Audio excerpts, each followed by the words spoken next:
And here we go. What's up, Tobe? What's going on, bud? The usual.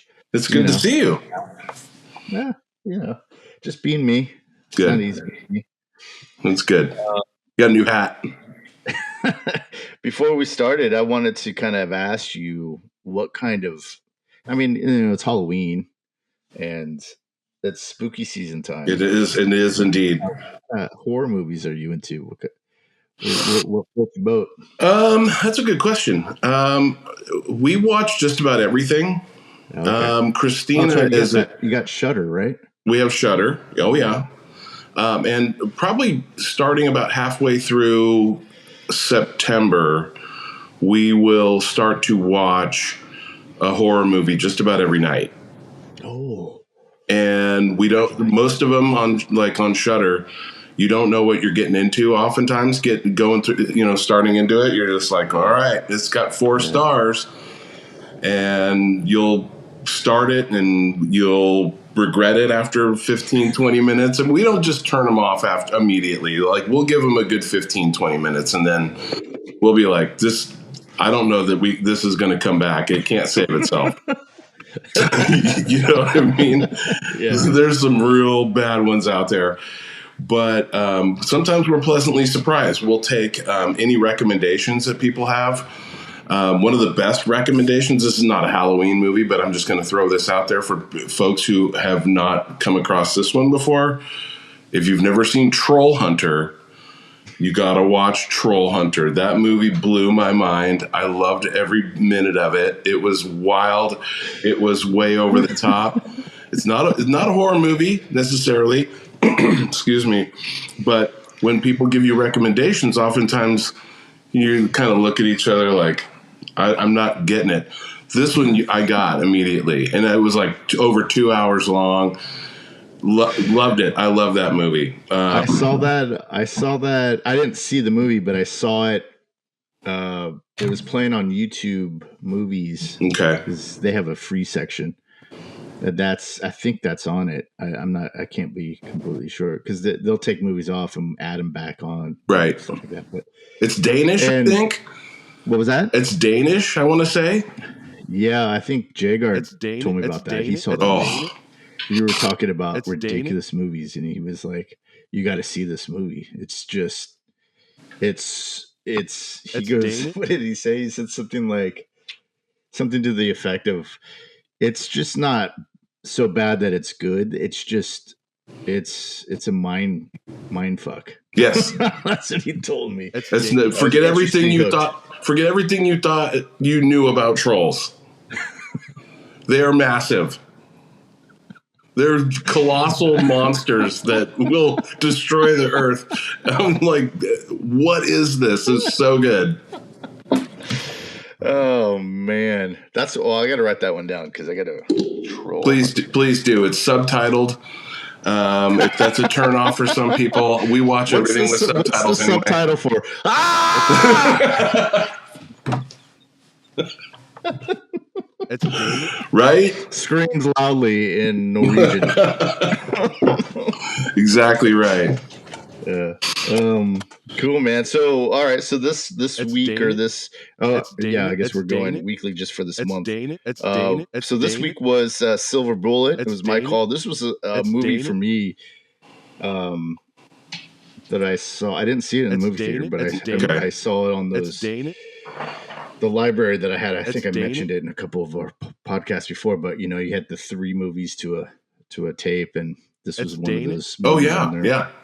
This traumatized me as a kid. I mean, I was 85. Wait, yeah, 85, and I didn't know what it was about. Didn't know it was Stephen King. Just popped it in, and that first scene, which we'll get to in a minute, but it's that was that I just wasn't prepared, so that's why it stuck with me. And now I revisited it probably last Halloween, and it could sit right through it and not have any kind of kind of traumatic flashbacks. But then I rewatched it. I think Tuesday, and then I rewatched it last night as well. Hey, it's an hour and a half. You're in, you're out. It's fine. I think what it is about Stephen King movies is that he's just so good with the setup, and then when, especially in filmmakers' hands, and then when the kind of fantastical stuff starts happening, it's kind of hit or miss. For this one, for me, it hit. The wolf looked like a little bear to me. That was the only nick I have with it. He looks like it looks more like a bear than it does a werewolf. But yeah, I mean, I don't know. I liked it. I still think it's one of my kind of what's the word? Not guilty pleasures, but it's just one that I could watch. It's Halloween, it's October. Cool. I'll put it on. It's a nice one. I have a lot of favorite, not a lot, but I have a couple of favorite scenes we'll get to. But yeah. So, what did you think of it? Well, I had never seen this movie, but I had read the book. I read Cycle of the Werewolf, and I liked the book. It was one of the first Stephen King books that I read because it's just when it came. I forget when it was published. I want to say probably late 70s, maybe early 80s. And it was only 175 pages or something like that. It was really short, and it was 12 chapters because it's the Cycle of the Werewolf, and it's month by month. Each chapter is a different full moon story. Yeah, and I liked it. I thought it was a clever idea to do, like a year of being a werewolf. So going into it, and then when the opening credits started. You had told me last week that, what, you haven't seen this? It's Gary Busey and Corey Haim. And I'm like, news to me. I'd always seen it in the video store, right? This came out in 85. So you're walking through the video store, you see Silver Bullet, and I picked up the videotapes and read the back of them. I'm like, oh, this is another Stephen King, never got around to actually seeing it. So, and I understand that you would have this on a videotape because it was on TV a lot. It was on rotation a lot, and you could record it off TV like I did with Fletch, and with we've talked about those. So yeah, you have it, and you as a kid going back and watching it over and over again. So for me, this being the first time, and then seeing that the teleplay, I think they said either teleplay or screenplay by Stephen King, I went, oh boy. And this is 85. Now, knowing what I know about Stephen King in 1985, I'm like, light it up. Yeah. This is right in the heyday of he's got way too much money. Yeah. And is going, we're gonna write we're gonna turn all my books into movies, which he had. Carrie, Cujo. I mean, everything that he had written was being turned into a movie, and he's like, I'm gonna write the screenplay. And I went, this might be really bad. Yeah. It's and I'm trying to compare it to the source material from what I remembered, because I haven't read the book in a long, long time, probably since the 90s is the last time that I'd actually read the book. And it was a little confusing at first. It does start out with the opening scene is the Artie Westrom, the town drunk, who's singing to himself and talking to himself, and he's like he's named his shovel or something like that. And that's from the book. He's played by James Gannon, who I was like, it's Lou Brown. It's Lou Brown from Major League. So I'm just like, oh, cool. I love Lou Brown. Immediately his head's lopped off, twirling through the air. And I was all, oh no. Oh no, dude. Yeah. I was starting to get a little concerned at that point. And they're like, yeah, the coroner, he must have passed out on the tracks. It was the only description that could be that made any sense. And I'm like, his head is off. It has been ripped off by a werewolf. He passed out on the tracks, and his head's in the middle of the track. I was all, here comes the cocaine. Right? And then also no more Lou Brown in the rest of the day because I was like, all right, he does die. That's the first cycle. That's January. Yeah. So it has its really good parts. It's got people that I love in it. You know, obviously the sheriff is Terry O'Quinn, who is my favorite from Terry O'Quinn's been in so many things. I love him as John Locke in Lost. Yeah. And then at the end, spoiler alert from 20 years ago, he becomes the Man in Black, and he played those two characters really, really well. He's a great actor. I love him. He was in Young Guns. He was in Young Guns. Yeah, Young Guns. He was in Tombstone. Who was he in Tombstone? He was the guy that was always trying to get him. Hey, you know, like he'd always try to get Kurt Russell. My memory. Who did he? Kurt Russell? Yes. Well, hey, don't let me. Don't let me get in your way of making all this money. You know, he's always trying to convince him to be the sheriff. And he'd be like, "No, thanks." That's right. Yeah.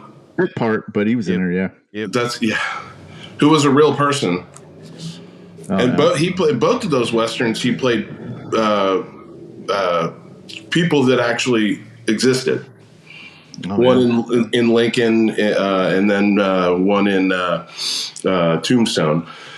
Yeah, but that's right. Okay, yeah. So getting back to it,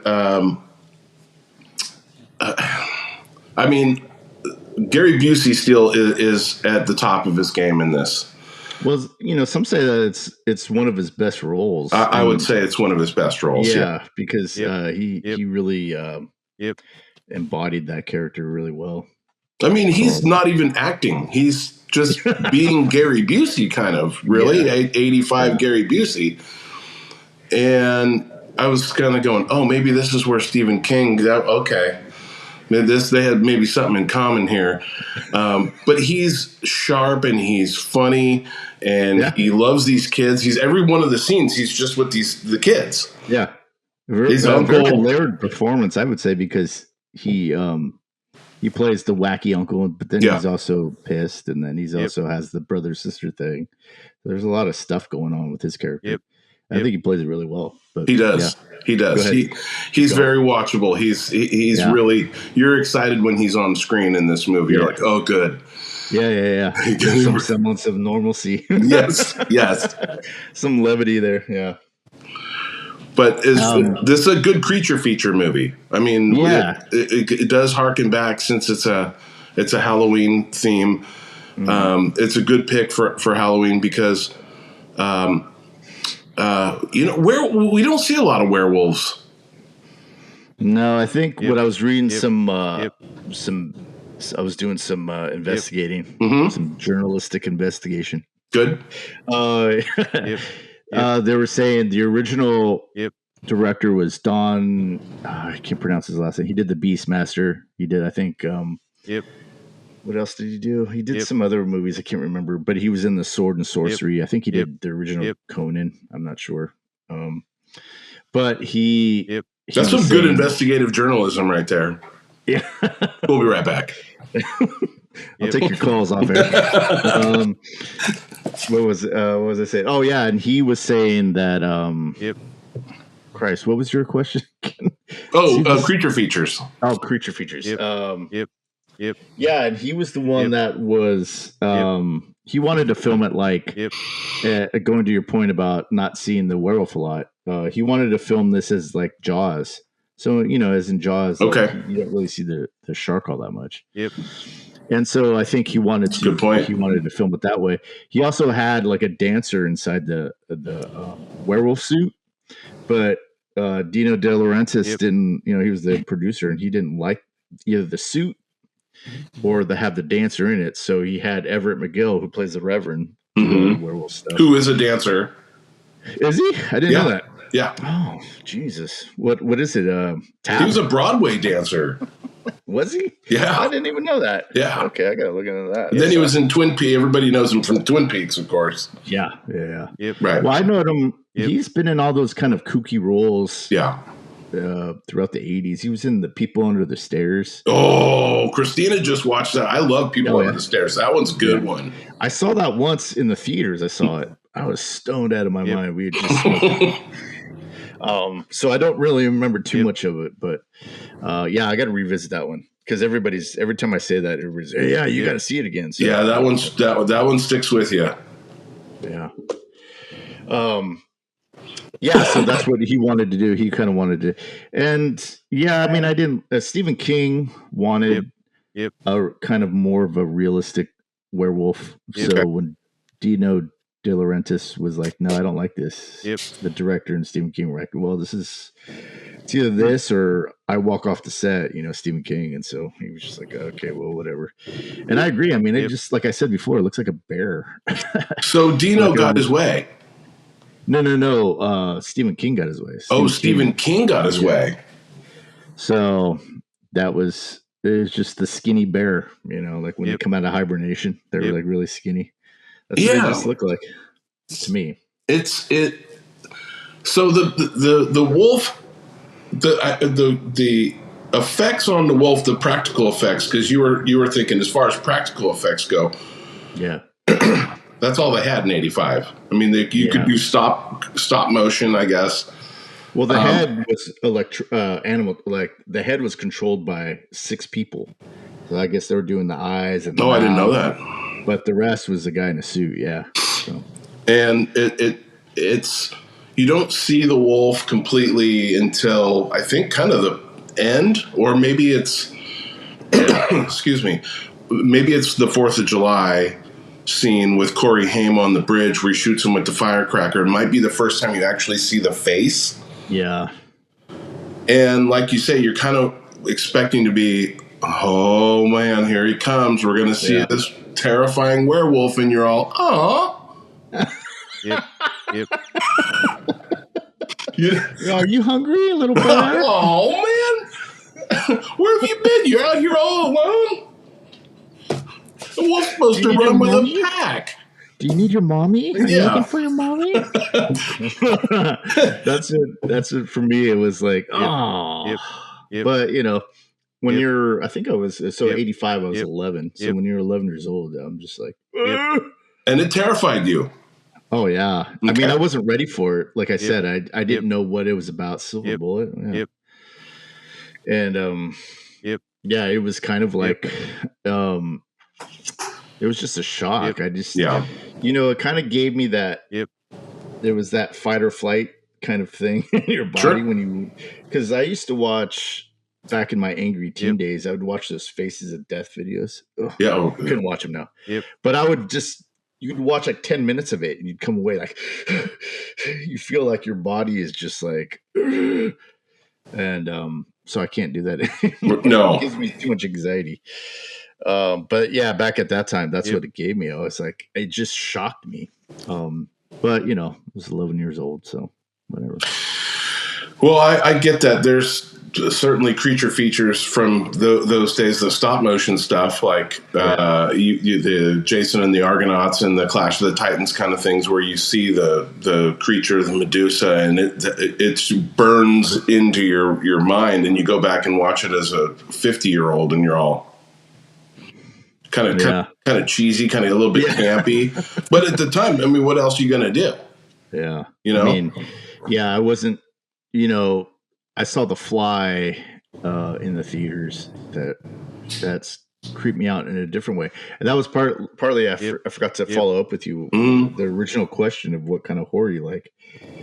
It tends to always come down to like the kind of rooted in reality, psychological, kind of like The Exorcist. At the beginning of The Exorcist, anyways, and then you have like Creepshow and Going to Hell and The Gate and that kind of thing, where you're dealing with demons and all that kind of stuff. And I always tended to go with kind of like the psychological rooted in the. Where do you fall on that? Do you like the big demons are coming to get me or? No, I don't actually, and I do have an answer for you on this one. I like the ones that scare me, or the ones that will stay with me and a week later, and I'm still going, man, that was. Whew. And Troll Hunter is not this. Yep. This could potentially be me. Like this could be my favorite one. That anybody asks me what's your favorite right now, It Follows. Oh, I gotta see it. You told me about that last week. You haven't seen that? Mm. Okay, it's well, I don't want to ruin it for anybody that hasn't seen it because it's fairly new. We'll take it off there. Right? Yeah. I'll hang up and listen. Not that it could be me, but it's not so far out of the realm of possibility. Well, this is kind of out of the realm, but maybe a curse is maybe what I'm looking for. Not that I think that curses could be real, but I mean there is no. I don't know what's scary now. I mean, people are the scariest thing. Yeah. That's like true. The Walking Dead, when the Walking Dead show came out, it was the first season was we're scared of these zombies. It's a zombie movie. It's a monster movie. Right. And then it's like, well, how are they going to keep this going? Because now they figured out how to kill the zombies. So big deal. You put something in its head, it's gone. And then it turns out that the people are actually the scariest thing. It really goes back to that whole most season 2. Yes. And it becomes like your best friend is the bad guy. And those are the types of things where it's like, it's not, I know that I'm pretty comfortable in my own skin to know that I'm not going to be some crazy monster, but I don't know. I'm fairly certain you're not going to go nuts on me, but you never really know 100%. There is that uncertainty, and that's the scary thing for me. And if there's a movie that a movie or a story or a book that deals on that, are you being manipulated in some ways? That's kind of terrifying. It doesn't have to do with blood and guts and death at all. It could be that you could be being manipulated in somehow. Right. That's what scares me. Yeah, that kind of harkens back to They Live and The Stuff. Have you ever seen that movie, The Stuff? Where you're kind of, the movie's just about them and them coming to control you or trying to control you in some way. And yeah, that's a good point, because I always feel like, especially in the end of season 1 and going into season 2 of The Walking Dead, that's why I like that TV show so much, because it always kind of, it started with, it lured you in with the zombies and the horrific stuff, but then as it went on each season, it kind of developed into this thing of like, well, who's really more horrific? Is it these zombies that just they're just doing what they're, there's no personalization, it's just whoever is around they're going to eat? Or is it the dude that's, trying to manipulate you and trying to trick you and trying to think that you're this one way, but you're really trying to get something from you? And that could be just, just as scary. So yeah, that's a good point, man. Because those are the kind of movies that I like too. I sent you a link last week to just some random movie, but it was the Creature Features on YouTube. Oh, I saw the link. I haven't. So, like 2 weeks ago, there was this movie from, I think it was 19. It was 19. I want to say 70 in the 77. Okay. 76. I'm gonna look at your link you sent me. Yeah, it's called Well, this isn't the link I sent. The Medusa Touch. Yeah, that one I didn't even watch either. I just sent you the link just to let you know about the channel. I got you. But it had a young Sam Elliott. Nice. Yeah, young, and he reminded me of a friend of mine that I had in film school. And but he was young and he had the tight jeans, and it was filmed in England. They were in England, and tight jeans and the sweaters. You remember the sweaters they used to wear? Thick turtleneck sweaters, brown. Right. And he had his mustache and his flowing brown hair. And Dude, that I didn't know what that movie was about, but it had who was the lead singer of the Who? It had Roger Daltrey. Yeah, he was in it, and and it was just this kind of campy. I guess the house was kind of. I don't know. I still couldn't tell you what the movie was about, but it was just cool to see this kind of movie that was supposed to be scary, but in reality, it was just these people that went crazy. But yeah, I mean, that channel, you should check it out. They have some good movies on there. They had Jack's Back last week. Remember that movie from like '89 or '88? I do kind of. I remember it coming out. Yeah. I don't know. I don't remember a lot about it. That's we could talk about that on another podcast. Okay, all right. Yeah. Anyways, yeah. So that's the kind of movies I like too. Is just the kind of the ones about people. So that reminded me of why It Follows kind of scares me. Is that the person is cursed? Okay, the premise is if you can pass the curse off to the next person, off to somebody else. You can get this thing that only you can see. It's this thing that's walking slowly towards you nonstop. It's like the Terminator, where it doesn't sleep, it doesn't care, it doesn't eat, and wherever you are, it's coming towards you. It knows where you are because you have the curse on you. But you can pass the curse off onto the next person by having sex with them. Nice. So the trick is to try to get as far away from this thing it's coming no matter what. No matter where you go, you can fly to the other side. Yeah. Where you can go to Antarctica, this thing's going to walk to Antarctica and find you. And the whole time you're just going to be looking over your shoulder. But you are the bad guy at one point because you're now cursing somebody else. So there's a bunch of different layers in that whole, you're terrified yourself, but if I can fuck my way out of this, which is essentially what is like an incubus, succubus kind of demon. It's not really explained where it comes from. It's probably always been. And once it gets you, it's going to go to the next person down the line. So your blood's on your hands because you've got it off you. So you've now bought yourself some time. But now that person, no, you can't kill it. Oh, okay. It's coming, man. Okay.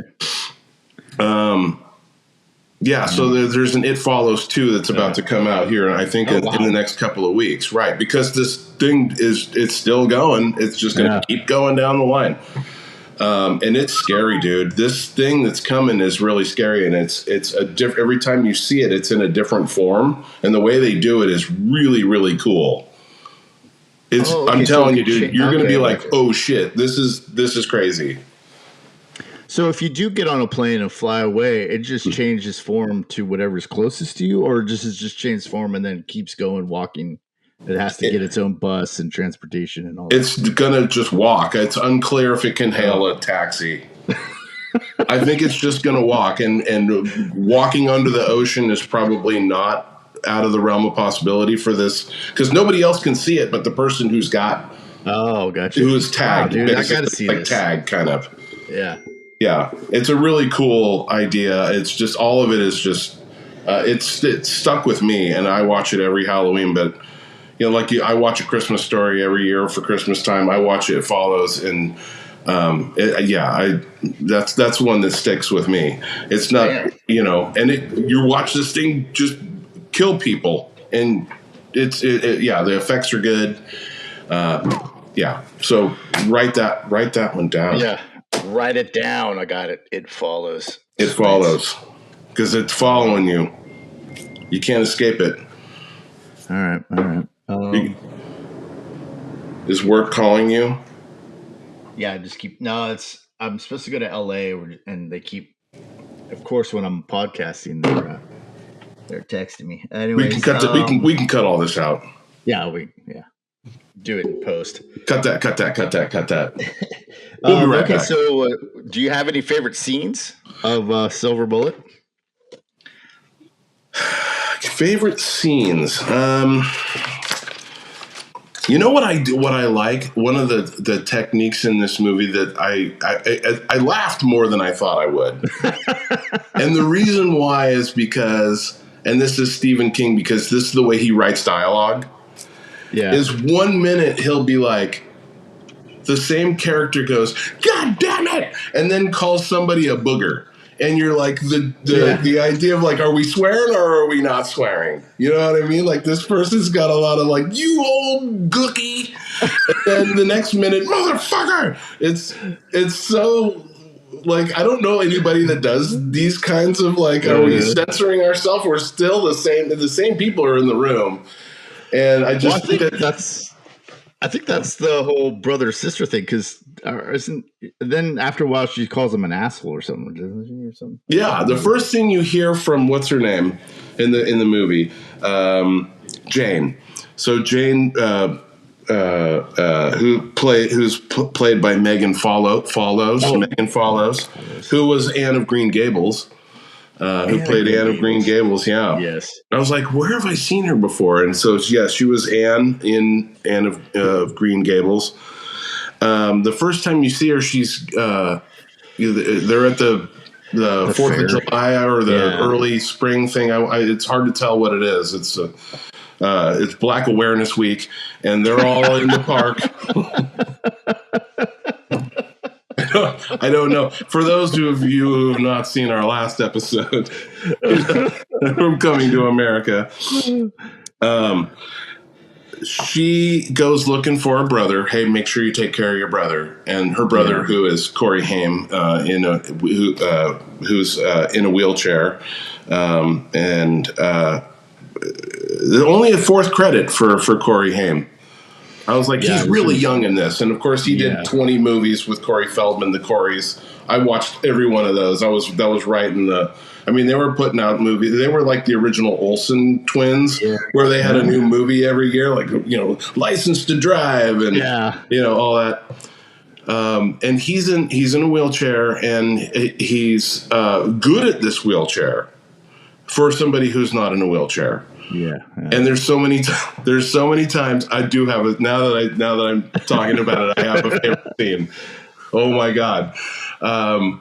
So he almost tips over in this wheelchair so many times. You can see the one wheel coming off. They like leave him at the bottom of the ramp, and he's got to wheel himself up the ramp. And I'm like, hopefully, I'm like, does he have a bandage on the back of the head from all the times that he went over? Because he could not have gotten this right the first time. Well, that first time when they come home after the beginning scene at that fair, and he has to wheel himself up, you could tell he was like, "Cut! All right, we'll just cut it there. All right, you don't have to wheel up the whole," because he's like, "Oh my God!" I'm like, they're just gonna leave him like this.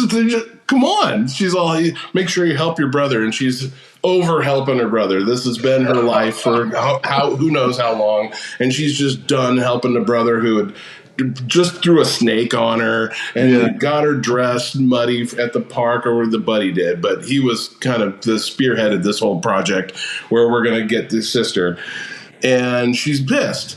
And she's not going to help him out of the car into his he's got multiple wheelchairs in this. He's got the motorized one, the Silver Bullet, which is really cool. This thing is speedy.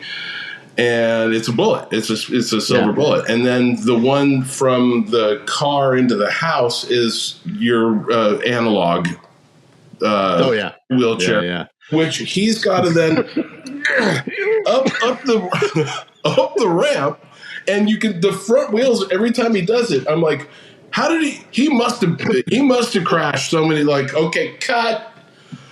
Can we? At some point, he must have been concussed at some point in the filming of this film. So many times you're like, oh, he almost went over right there. This is so funny. Well, that's when I saw that, I immediately thought of you, because I'm like, oh, there's no way he's not going to clown on this scene. Oh my God. And then speeding around, like the one wheel goes up. He's no helmet. I mean, we didn't have helmets. It's 85. None of us owned a helmet, bike helmet, skating helmet, and nothing. And you fall and you hit your head. That's just what happened in 1985. Yeah. Yeah, well, you be more careful next time. Yeah. The kids wore casts a lot in the 80s. You look around your 5th grade classroom and there's 5 casts in this room right now.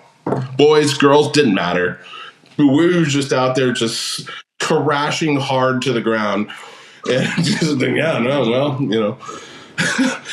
and he's got the silver bullet, which is a lawnmower engine strapped to the back with some 2-stroke. He's got a gas gauge on it. Who knows who made it? Probably Uncle Red. But he's doing wheeling around, and one wheel comes up off the side. And I'm like, this kid's been in like 2 other movies in his life, and they're all, just go for it, Stephen King and Gary Busey are all, dude, great take. I mean, I'm like, this is nuts. This is completely nuts. So my favorite scene is when he gets the new silver bullet. And this thing goes like 45 miles an hour, dude. Yeah. This thing is turbocharged. No helmet. No helmet. And he's trying to escape from something. And he blasts down the road just full, like not even like he's driving this thing and he's trying to see, but you know how you can't really, you need there's a reason why we have windshields, so like bugs are hitting him in the face and he's flying down this dirt road, not strapped into it at all. I mean, you can't do this now. You could not do this now with a 12-year-old kid in a 45 mile an hour 2-stroke powered.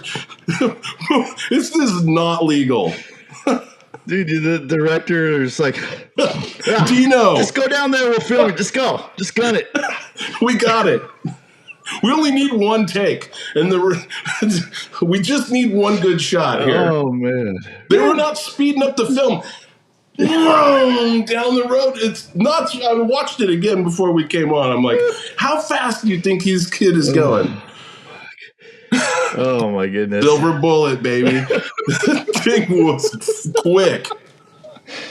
Oh man, I haven't laughed that hard in a while. Thanks, dude. That was awesome. So, well done, Corey Haim. May he rest in peace. You'd think that would have killed him, but no, he lived to do many more movies. Yeah. I got to catch my wind here for a second. Okay, we'll be right back. Well, I had one of my faves was the nightmare scene was one of my favorite ones. Oh, yeah. When he has that nightmare. That's from the book. Oh, is it? It is from the book, for me, the first time watching this, that was the twist. Was I didn't know that the Reverend, or spoiler alert for a movie that's only almost 40 years old. Yeah, the Reverend. I didn't know the Reverend was the werewolf, and so when was it? What's her name? Megan Follows. I forget her name. Mm-hmm. Jane. And Jane. Yeah, she was collecting bottles and cans and stuff. I was like, "What?" Yeah, I was blown. Yeah, I wasn't prepared for that. That was a good twist for me. So, and that happened right after. Was it that scene was right after? Oh, that was another one of my favorite scenes. Was when the gang goes out in the fog and they're like, "Oh yeah, it's not behind us; it's underneath the fog," or whatever they said. Yeah, where is this? By the way, they never go back to whatever this part of town Tucker's Mills is. Tarker's Mills. Tarker's Mills, thank you. Yeah. They never go back. They somehow end up in the bog. Yeah. They're like, you guys go to teams 3 and 4 will go to the beach, and teams 1 and 2 will go into the dark depths. Yeah, the depth swamps. They're in the. I mean, you can't see anything in this swamp. One guy is so scared he says, "I can't move." Yeah, I can't move. He's urinated the pants. He's got no urine left in the body. That would be me. Yeah. Oh no! Do you freeze up? Oh man, I remember a little tangent here. I remember we lived next door when I was growing up. My grandparents lived next door to this little small vineyard. It's probably about a quarter of acre, and they had a vineyard. And me and my friend, and I I feel so bad because I had no idea. But we went one night. Two of my friends jumped the fence, and we went and played in the vineyard. And we would take the grapes and like pull them off and have grape wars and throw them at each other. Sure. Well, one time they were doing this because we'd get deep into the vineyard, and I saw a car parked right at the edge, pointing in like he was going to drive into the vineyard. So I snuck in. I got, because the vineyards were big. You can get under them and you can camouflage yourself. And the car was just like creeping in, and I was so fucking scared, man. I was like, they're gonna shoot me. I'm dead. I'm gonna die. This is it. Eventually, it passed, and I went deeper into the vineyard, and then so I jumped the fence, went back, and my friends are still out there playing. So I don't know what happened, but yeah, I tend to freeze up when you froze up. Okay. Yeah, oh yeah, dude. Interesting. I can't move. Yeah. Now, if I had a gun or something, then maybe I'd be different. But if it's just me, I'm just. I thought they were going to all be in a circular firing squad, and they were just going to all. I mean, the wolf is laying low in the fog. Yeah, it's under the Thule fog, right? It's in there, and at some point they're just all, you go around this way and you go around that, and I'm like, oh, dude, they're all just going to open fire on each other. I mean, they're going to be like, circular firing squad. And no, that's not what happens at all. Of course, the first guy had to get it. Black guy. Right down the back, you see these claws just come out, and I'm just all, come on, man. Oh, but you know who was in there was big old Lawrence Turney with Peacemaker. He had the Peacemaker, which he was not in real life, by the way. Yeah. He was the Hollywood, what did they call him? Lawrence Tierney was the Hollywood tough guy. He was, of course, played Joe in Reservoir Dogs, the boss. You guys got me so mad. I can't even talk. Yeah, he kind of tried to bully Tarantino on that set. I'm sure he did. And Tarantino was like, "Fuck you, motherfucker." Yeah, it's the reason why you're in this movie. Yeah. So, I mean, that was one of my favorites, I think. So that one and the nightmare scene, and then the people in Owen's bar, which was kind of, the dude was like, what did he use? Which dude? Private Justice. Oh yeah. Oh, he comes in who's got the mustache. His daughter had just died. Oh yeah, that guy. That was Herb. What was his name? Herb Kincaid. Kincaid. Brady got. They massacred my boy. Oh, my boy. Right. That's right. And so he was the boy was the second one. Yeah. Okay.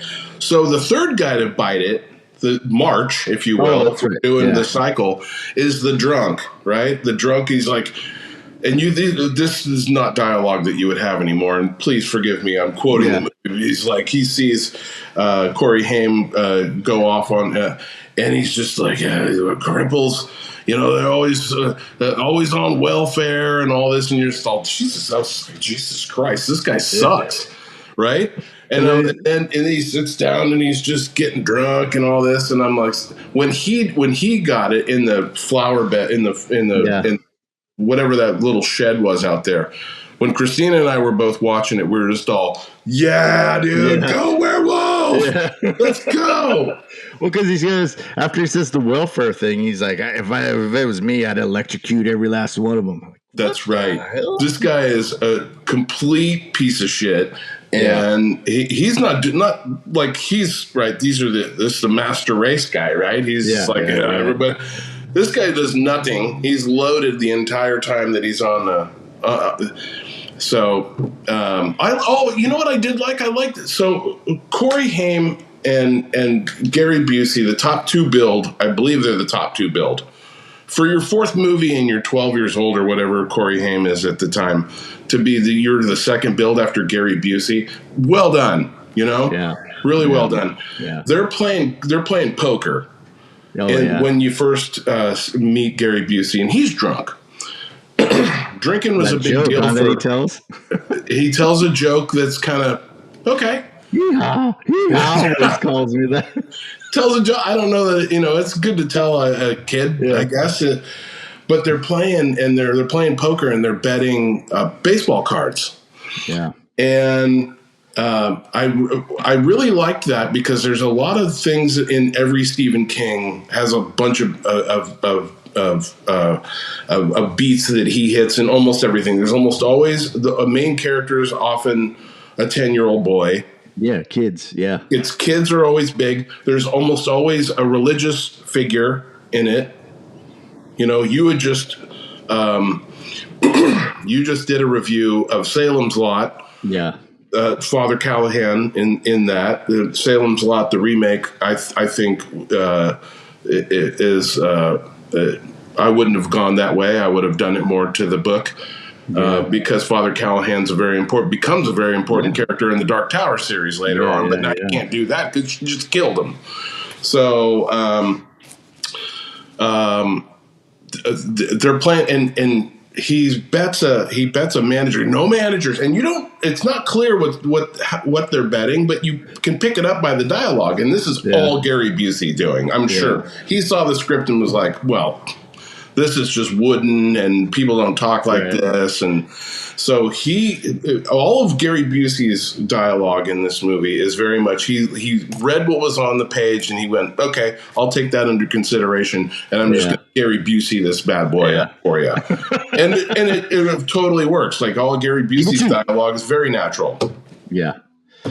So he's like, it's a Yankee, something about the Yankees. And he does this weird, this chant about piss on the Yankees, piss on and if you know what knowing Stephen King, that being from Maine and knowing that he's one of the biggest Red Sox fans to ever walk the earth, the first thing he's like, you got to say piss on the Yankees because the Yankees are about there's hello? Oh, there you go. We freeze up? Yeah, we're still got you back. Counter's still ticking. So we can cut this out. 3, 2, 1. So Gary Busey says, piss on the Yankees, piss on the blah, blah, and he does this weird little chant. And I'm like, that's all Stephen King's doing. Stephen King is like, we're going to bet baseball cards. Baseball cards very big. Drinking is very big because he was an alcoholic at the time, and alcoholic drug. He's very, very open about all this. So I'm not, I'm not outing him on anything here. He'll be the first to tell you. But I liked that. That was definitely that's Stephen King. That's like you were touching on. To your point, he always has those things: kids, small towns. Kind of religious overtones. Yep. Kind of like the evil is perpetrated more. He sometimes he does. Sometimes he does a lot of what we were saying earlier about like Walking Dead and things. He'll always kind of put man and beast side by side, and it's kind of at least in my opinion, it's always kind of like. The beast is basically just a mirror of what mankind can do, and or a metaphor for what mankind does, or something like that. So yeah, and in all his films, it's kind of like even in Creepshow, right. Well, in this, the one person in town you're supposed to trust is the Reverend, right? Reverend Lowe.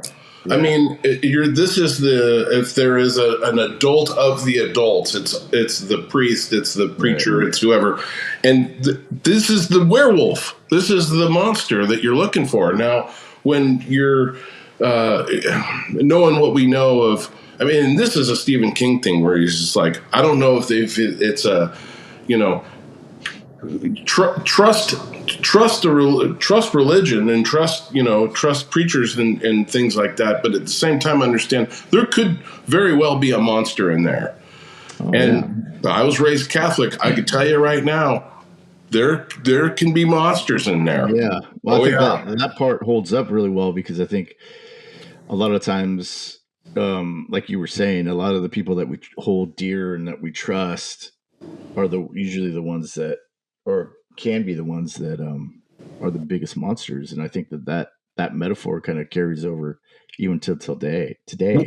Well, Especially the movie Spotlight, yeah, is based on the Boston diocese of the Catholic Church, and we're talking hundreds and thousands of boys, altar boys, and maybe he knew, like maybe he had heard whisperings of that in the late 70s, early 80s, and that's why you put a religious figure as really inside it's a monster. And I don't know, maybe I'm just kind of thinking about it, out loud here, but he does this quite a bit. He's done this quite a bit. You in Salem's Lot, you're not sure about Father Callahan either.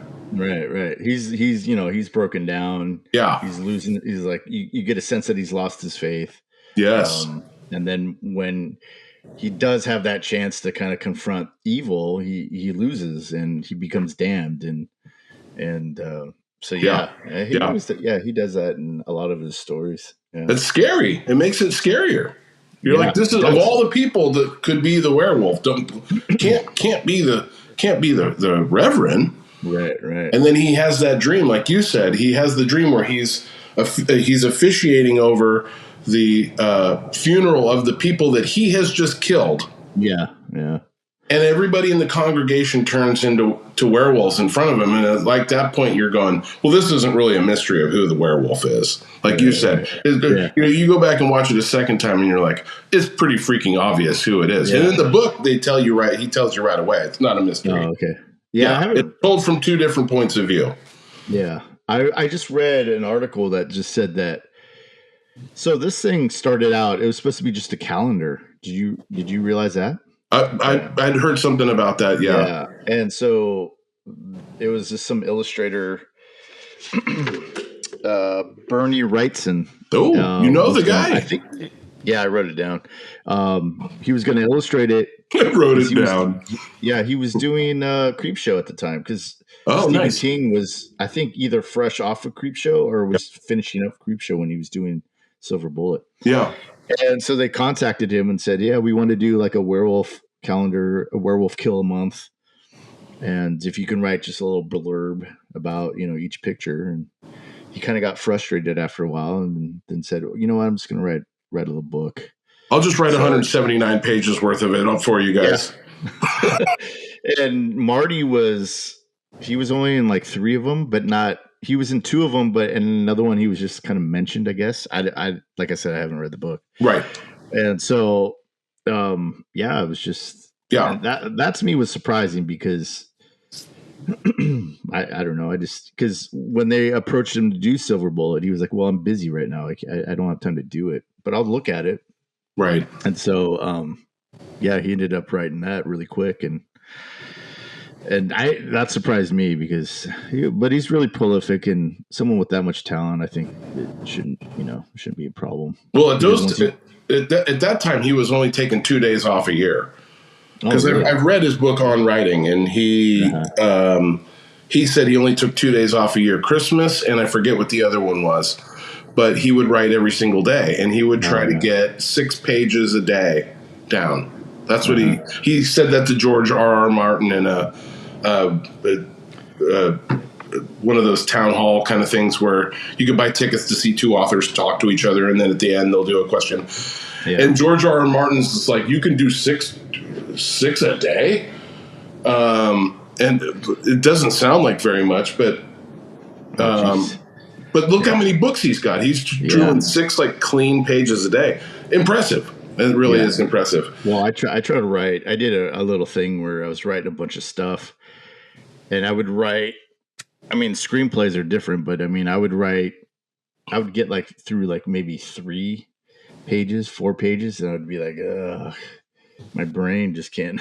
It's just, I don't know. It's tough, and I'm not really I liked writing when I was a kid, but it's just. It's hard. It is hard. Yeah. There's some days that the words just don't come. Yeah. But I didn't know that about, it started out as a calendar because, I mean, that's why you get 12 full moons a year or sometimes 13, you get a blue moon. Well, no, you get 12. You get a 12. And sometimes if it's in the same calendar year, that's when the same calendar month. Like if you get one on the 1st and you get one on the 29th, the 29th is a blue moon because it's the second one of the month. Okay. You guys should be all writing this down, by the way. And there'll be a test on this. Come on now.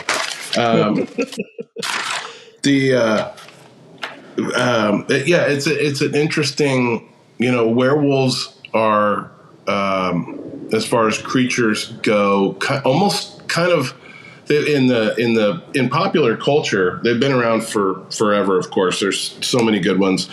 The Howling is a good one. Wolfman is like the OG, right? That goes back to the 40s, I think. Like when you've got Teen Wolf comes out in the same year as Silver Bullet. Yeah. It's. I was looking up the trivia on this. Yeah, and it was the age of the werewolf movie, or the revival of the werewolf movie, because you had Wolfen with Albert Finney. I remember seeing that on HBO, and I don't remember much of it. No, but Wolf. Well, there was one with Wolf that I did not know, because I looked this up too. I'm like, when I think of werewolves now, they're almost kind of like a secondary character in a vampire movie. True Blood, the Twilight movies, these are vampire shows, but somehow in season 3 of True Blood, now there's a pack of werewolves, and then you're like, and I didn't read those books, and I didn't read the Twilight books. I'm assuming there's werewolves in those, because you wouldn't just start throwing in, hey, what else can we put in here? Right. But Wolf with Jack Nicholson. Oh yeah. That was 93? 94, and I'm like, what is that? He's the wolf. Yeah. So that's. Have you seen Monster Squad? I saw that as a kid. That came out in '87. No, it's a kids movie. It's all kids. Okay. I loved it when I remember I watched it, because it kind of combined like the kids, like Goonies or something like that. Okay. Monsters. And it's a Shane Black. He helped write it. And his buddy Fred Decker wrote it and directed it. Nice. And they have an interesting pairing there. And it was just they couldn't get the license to do all the classic monsters, so they have Frankenstein, the Wolfman, Creature from the Black Lagoon, and Dracula. Okay. But they couldn't call him that. I mean, they could call him that, but I don't know, some weird licensing thing. But right, yeah, it's a funny. And the mom is the girl the lady from Lethal Weapon, the psychiatrist lady, who's like, and she's a little hysterical, and Stephen King doesn't write women very well. He doesn't write female characters very well at all, which is frustrating. And I understand. He's not. You just. I don't know what it's. Do you have to grab that? Wait, hold on. All right, we'll cut this. Beep. Cut this part out.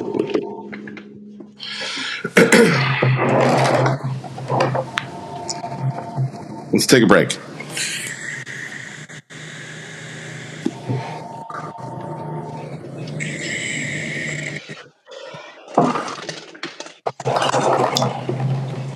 Got the landline going.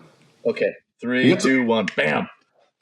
All right. Anyways, we can cut out the last 5 minutes, because I'm not sure where I was going on that. American Werewolf in London.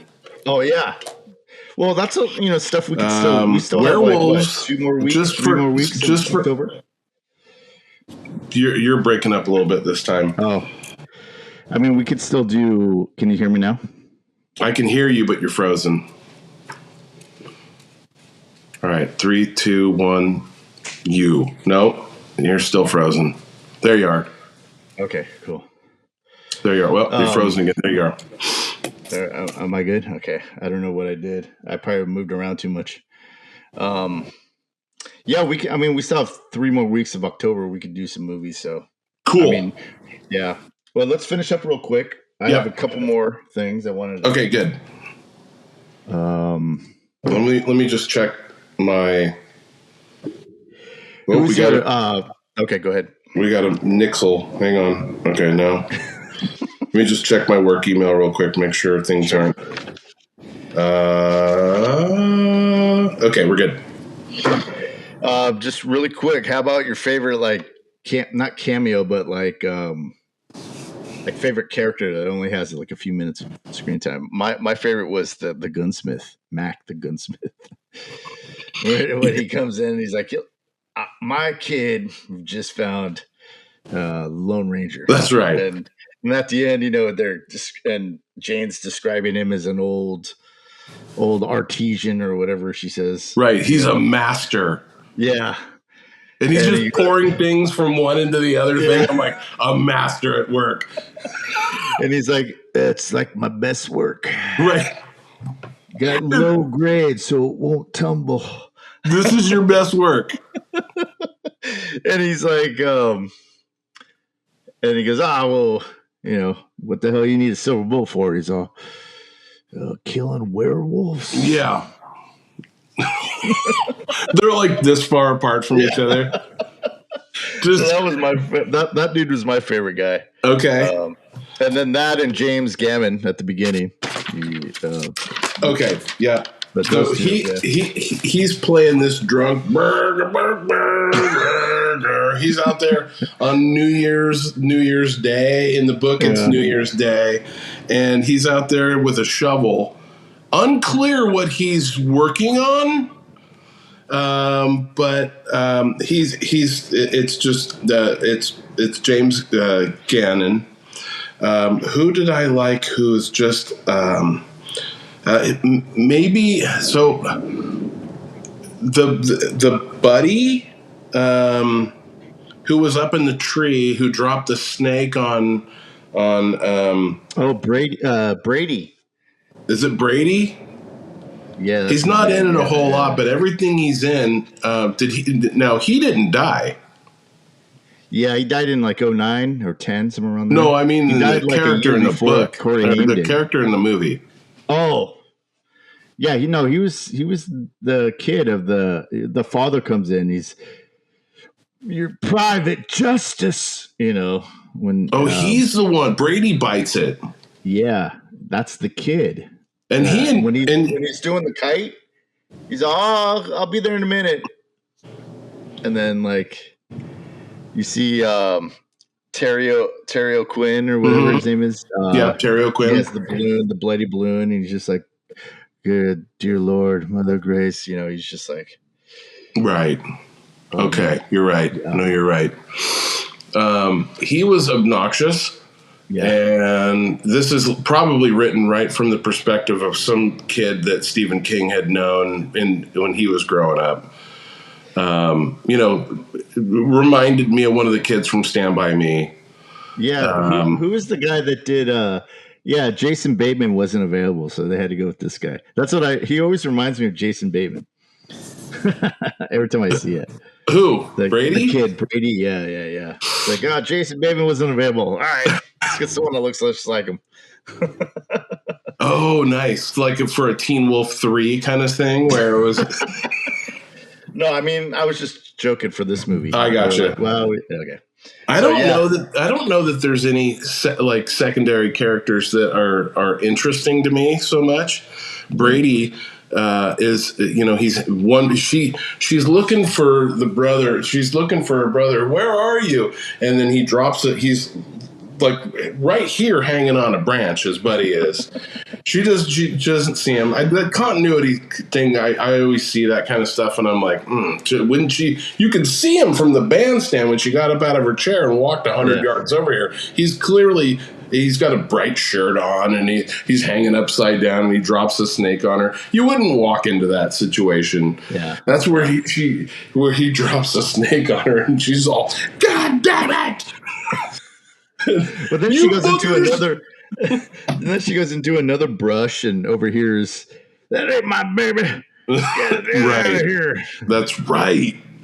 That's right. Like there's a lot of There's a lot of brush apparently, and a lot of foliage. A lot of foliage, right? There's you better be careful. There's she and so that was Valentine's Day. She's the second person to go, right? Because that's Valentine's Day. Yeah. They don't do They don't do a good job in the movie of setting up that this is month to month. Well, I think they only do it for the summer. I think I was reading the trivia. I think it's in the book. It's a whole year. In the movie, it's just the summer, or it's just like they get to Halloween. They get to Halloween. So that they're accurate when it comes to here's the fireworks. It's not clear that it's 4th of July. So maybe they do say it, but it could have been much more defined in that this isn't happening on random nights. Right. This is only when the full moon comes out. Well, yeah, they don't do a good job at all, and that's you got to do that because there's no way to really nobody really knows where the whole vampire thing comes from. It's almost never explained. It's not explained in the book where the Reverend. How he became a vampire werewolf in the first place.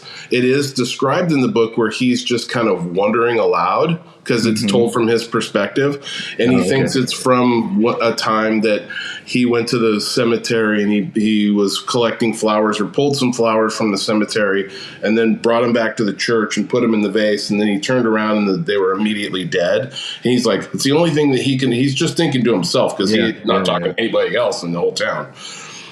So that's where he thinks he's got it. Werewolves as the whole lore part of it is just really interesting since we're talking about Halloween.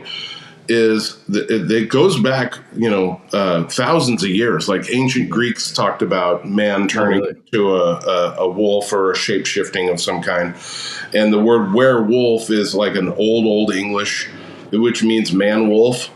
And it depends on how you spell it. There's a couple different ways to spell it, but wasn't it an old wooden ship? Yes, it's an old. Could be from an old wooden ship. The translation was lost hundreds of years ago. Well, I think that's always the interesting part is how they tackle the lore in each of these werewolf movies. They're not going to address it in this movie. It's not clear how he got it at all, and that's fine. But it's and depending on what source you're reading it from or what perspective you're reading the werewolf story from, it's unclear. Do you have to get bit by a werewolf to become a werewolf? Is it that your parents were werewolves and now you're a werewolf and then you just find out the first time you ever make eye contact with a full moon? It's totally unclear, and that's fine. The mystery is cool. I like the idea that it's like, oh, we'll never know. I mean, there's but one thing is clear: you can kill it with silver. Yeah. That's the one constant, I think. This much we do know. Yeah. Let's see. All right, one last question. Yeah. Who would you cast in the remake if you were to remake it? I got a couple of suggestions. Go for it. Let me think about it. What are your thoughts on this? I would cast Chris Pratt as the Gary Busey character. Nice. Okay. He would do with it. Judy Greer as the mom. She's in everything. Yeah. You know who she is, right? Yes. Okay. And then Daniel Day-Lewis is the Reverend. Wow. So we can just pick people. Oh, yeah. Just pick whoever you want, man. Nice. All right. A young Paul Atreides. Or not Paul Atreides. Timothy Chalamet, I think. He's the only young guy that I know, young actor that I know, as Marty. So, okay. And then Zendaya is his sister. Of course. Yeah. But all right. That's what it was. So today, I think, as far as playing both the Reverend, you're playing two sides of two sides of the coin, right? So you have to be, who I love, and he's already been a vampire before, but he's a priest and also a vampire. was Midnight in Midnight Mass. Hamish Linklater. Oh yeah. Well, he played a really good. That was a really good role, man. Yes, he was excellent in that role. Phenomenal. Yeah, I could definitely see him in this. Phenomenal actor. He totally believable. He can play both of these. You know, he was in the Newsroom, right? He was in yeah. Was he in Newsroom? He was the one who was the one, I think, at the end of the first, or somewhere in the first episode, where he was saying, "Here's the reasons why Bigfoot is real." And he was like going down the Bigfoot rabbit hole. I haven't seen that show probably since it went off the air, so I got to rewatch that. Just watch the pilot episode, because it's the one that opens with that whole classic scene where we're not the best country in the world. Right. We're 38th in this, and then So, and then they go to the newsroom, and then all the staff is all talking. He's in that. Yeah. And I don't think it's either him or his buddy who they're sitting around talking about. Here's why Bigfoot's real, or something like that. I'm like, where? What? And Bigfoot comes up in Silver Bullet too. Does it? Yeah. Yeah. Jane mentions Bigfoot. Oh yeah. Okay. I remember. Okay. Yeah. It looks like Bigfoot used it as a toothpick, the baseball bat that's been bitten off. Yes. The Peacemaker. Yeah. That scene too is pretty good. It's pretty creepy when he says, she goes, I think I just got too much sun. Well, would you like to lay down in the parlor? Oh yeah. God, run. Yeah. You got to get out of here. An eye patch will do that, even if you haven't put the actual eye patch on. But she's terrified for a myriad reasons in this. Go ahead and put all the bottles in the tavern over there, right? Looks like some little set garage, and they're just piled up in the corner. Like there's no organization going on. He's shirking his responsibilities. And she goes over there into the corner, and it's got to just stink in that room, right? All the empty beer cans, and there's flies buzzing around, and there could be a dead body under there that's being hidden. He's probably hiding bodies under all those cans, right? He's all, just put them over there, and then he's just suddenly there. She turns around, and he couldn't be any creepier. You're like, this is the monster. Yeah. Oh, no.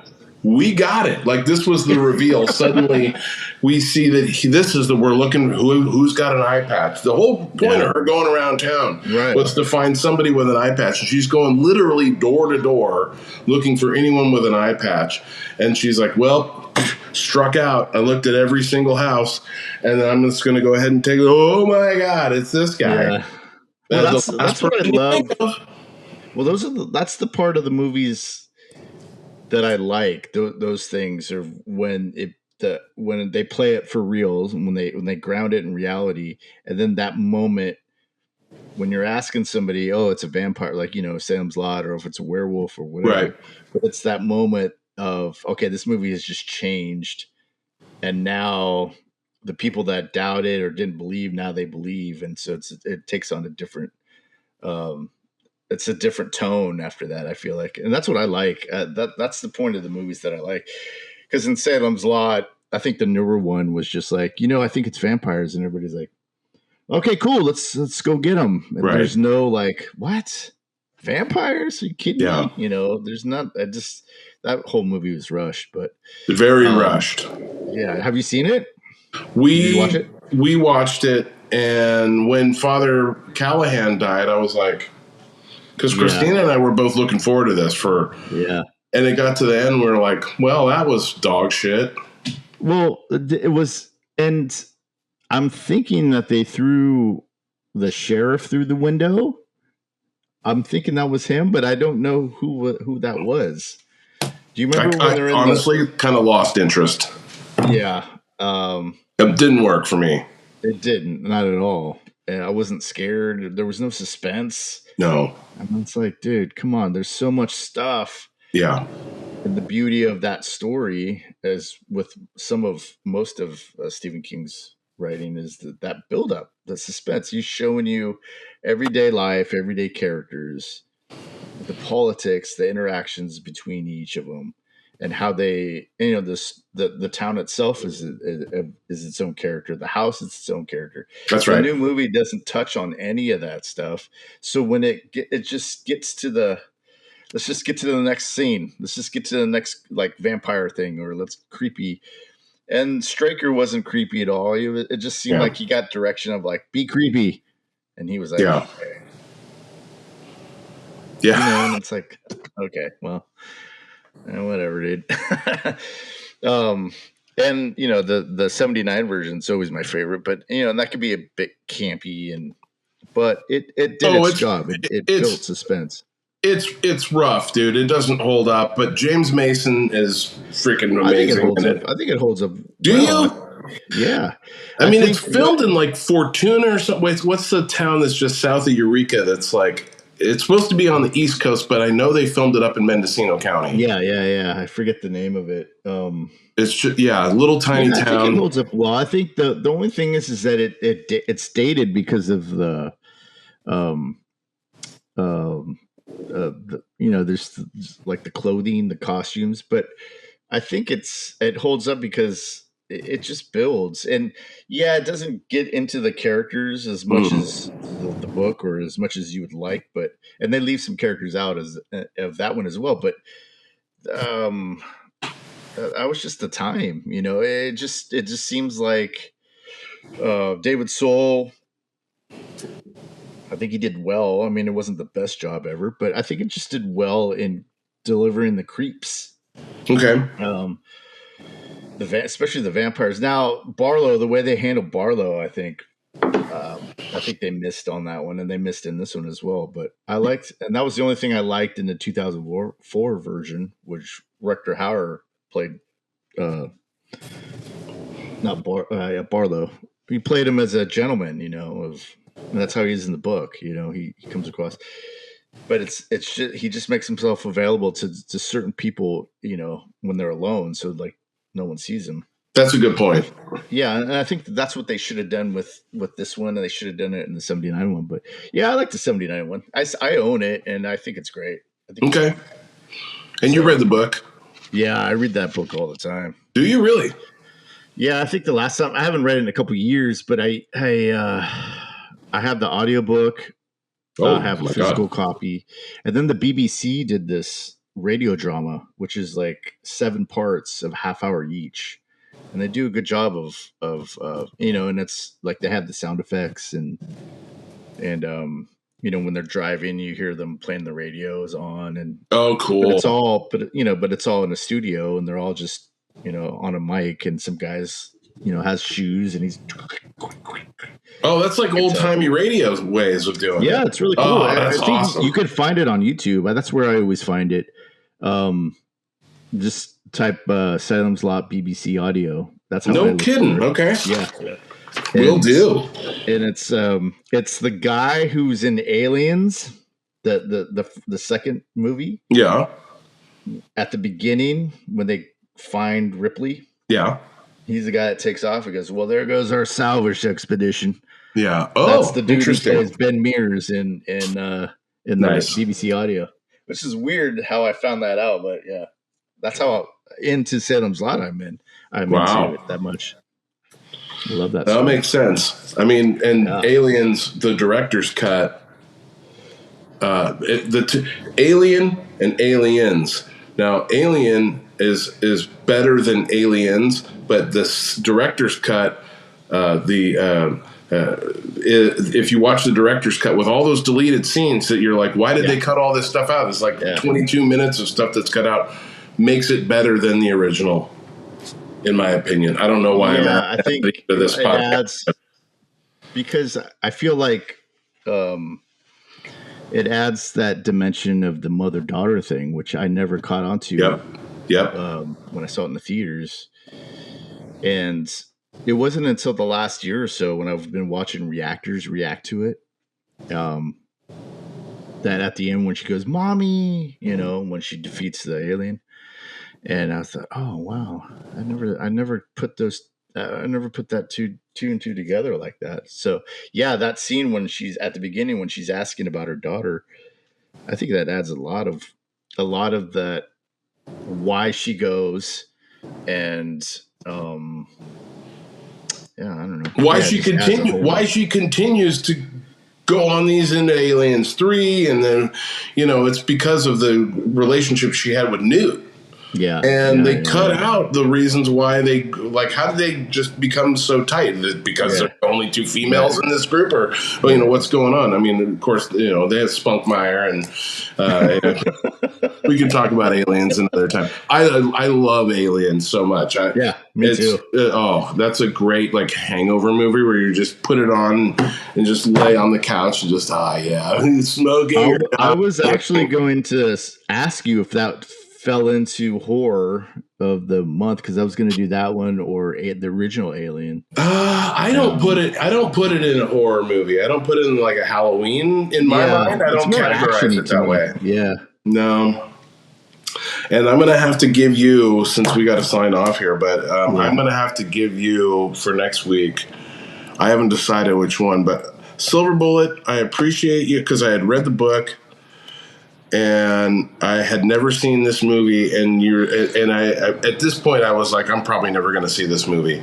And then you brought it up a couple weeks ago, and you're like, you've never seen this? It's Gary Busey and Corey Haim, and I'm like, that's how little I knew about it. I'm like, oh, okay. You know what I mean? I'm like, well, Gary Busey's fantastic. Yeah. Because at some point we're going to do Point Break. I can't wait. So should we describe the schedule? Because I think, so like I said, I think we should do the October, the Halloween. Sure. And then we're going to take a break for the holidays. Okay. And then we're going to come back in the new year. And okay. Have some new podcasts. And I think I have a couple suggestions right now, because I think with the Point Break, I agree with you on that one, but I also want to get into some of my favorites, and I want to get out of the 80s, but I don't care. I mean, if you suggest one that's in the 80s, I'll do it. I don't care, but I'm just saying, because I want to do Inside Llewyn Davis. Nice. That's the name of it. And I also want to do Color of Money. So love Color of Money. I love that. That's one of my favorites. It's like top 3 of my favorites. Is it? Top 5. It's a sequel. Yeah. In fact, somebody asked me, I'm on Threads a lot, and they do people do a lot of engagement posts. They're like, what's the best sequel that you've ever seen? And I said, Aliens and Color of Money. And they're like, Color of Money wasn't a sequel. Like, it was. Yeah, it was. So, yeah. Anyways, well, thanks, dude. You're going to have a lot of editing to do. Should we say something at the end here to wrap this up, or what do you want to do? Yeah. Lead us off there. So listen, if you've never seen Silver Bullet, it's on Paramount Plus right now. It's on YouTube if you watch it in chapters for free, without commercials. It's like in 9-minute increments, so you can just type it in, and I think it's almost might be in the public domain at this point. I don't know. Well, if you have YouTube Premium, you don't get ads. I don't have YouTube Premium. I'm on. I know you are, because this is what the show's on. But I use YouTube quite a bit. But I just can't. I can't pull the trigger on spending that much money on YouTube Premium. So I just have to wear it and listen to these commercials. I'm like, better help. I got it, man. I need therapy. It's like, but Mom, you're telling me, hey, do you ever wonder why you're dealing with constipation? And you're like, oh, this is so key point. It's so brutal. But yes, if you haven't seen it, it's Halloween. It's spooky season. Yeah. It's fun. It's an hour and a half. Hour and a half. You're in, you're out. People's heads are falling off. That's another thing. The lost art is keeping movies around an hour and a half, hour 45, whatever. Yeah. It's great. It's fun. Yeah. Yeah. All right. Good pick. I needed an excuse to see it, so I liked it. I enjoyed it, and I think I had more fun talking about it than I did watching it twice. But that's awesome. There's some good stuff. Corey Haim flying around 40 miles an hour. Great. Worth it, right there. That was awesome. If you want to check it out. Like Toby said, it's on Paramount Plus. And as always, it's a pleasure, Toby. Thanks. Thanks, Steve. All right, I'll see you soon. I'll see you around the bend. All right. Okay.